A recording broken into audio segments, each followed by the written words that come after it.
Welcome na naman po sa ating YouTube channel.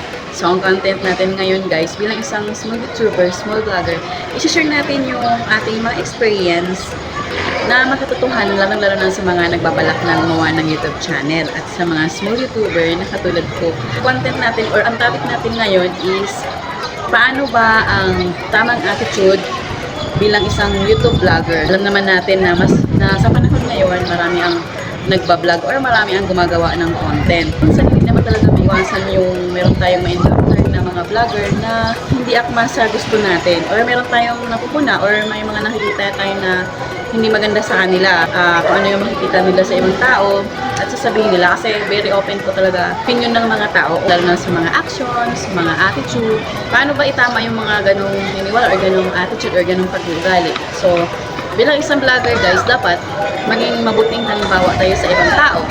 Magiging mabuting ehemplo tayo sa mga tao, lalo-lalo dito sa ating YouTube channel. Ipakita natin kung ano yung mga bagay na pwede tayong maging huwaran ng iba. Hindi naman talaga totally na huwaran when it comes to sa mga bagay na meron tayo. Siyempre, maging huwaran sa paggawa ng mabuti. Kasi siyempre, pag nagpa-vlog ka, dapat makatao ka. Dapat yung ginagawa mo is naaayon doon sa mga napakinggan ng mga tao or napanood ng mga tao.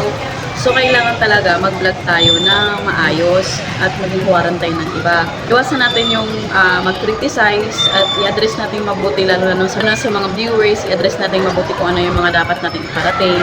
Kumbaga, i-approach natin in a nice way yung ating mga viewers, yung ating mga subscribers. Kasi hindi talaga natin maiwasan na magkakaroon ng lapses guys. Kasi tulad ng sinabi ko, wala namang perfecto. Pero kahit na wala namang perfecto, huwag naman sa nating ugaliin na tayo ay papadala sa ating mga bukso ng ating mga damdamin. So, bilang isang vlogger, kailangan mahabang pasensya at dapat sumagot sa mga concerns ng mga viewers, lalo na sa comment section, maging pasensyoso, kasi yun po talaga yung sikreto sa success. Yung sikreto po kasi ng success guys is that dapat maging humble ka lang palagi, lalo na sa mga bagay na ginagawa mo sa araw-araw, kahit na alam mo na nasa tama ka, pero hindi mo talaga maiwasan yun guys. Ikaw na lang po talaga ang iwas kung halimbawa meron man mga bagay na hindi mo na-expect na mangyari. So, iwas na lang po tayo. Isa-share na siya vlog, naniniwala sa kasabihan na kung kaya ko, I'm sure kaya mo rin. Maraming salamat everyone sa pagpunta sa aking YouTube channel.